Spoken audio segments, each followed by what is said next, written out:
Just breaking right now across the wires, President Trump is ordering a total and complete blockade of all sanctioned oil tankers going into and out of Venezuela, saying that the armada around Venezuela will only get bigger, and that the Venezuelan regime has been designated a foreign terrorist organization, crossing on all the wires coming from the Trump administration and the president himself. A blockade of all sanctioned oil tankers into Venezuela as we look at some of those drug boat takeouts.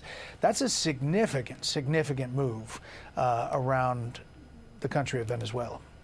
Yeah, I mean, Brett, it's incredibly disturbing. I think this is why you're seeing members of Congress on both sides of the aisle coming forward and saying, you know, we need to understand a little bit more about what the posture is and what the reasoning and rationale is.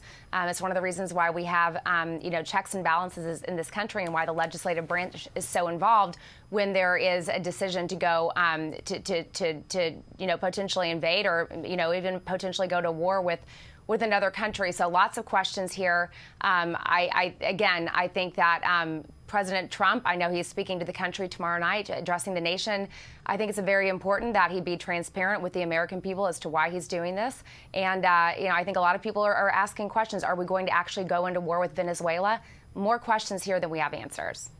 Yeah, Ari, you know, the president is saying, and maybe tomorrow night in his primetime address, which you'll see here on Fox, he's going to get into this, some of the specifics. It's not that we don't hear from this president a lot. We hear from him a lot on a lot of moves, but tonight he's saying this blockade, I mean, it's a significant move.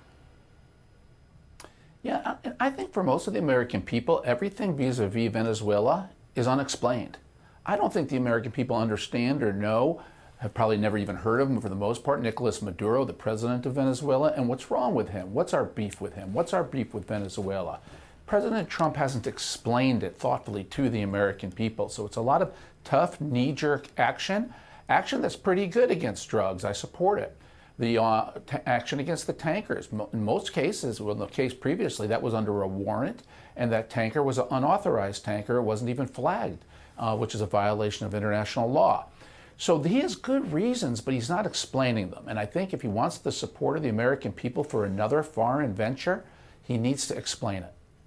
Yeah, Meredith, I mean, right now they're forecasting that tomorrow's primetime speech is going to be kind of the hits up until this point, but I assume it'll be some of this as well. Yeah, I think people are looking for answers on many fronts, and you know, we're getting to the time of the year. It's about 1 year into Trump's first year here back in the White House, and the White House wants to look ahead to the midterms. They want to talk about the economy and what they're trying to do here, but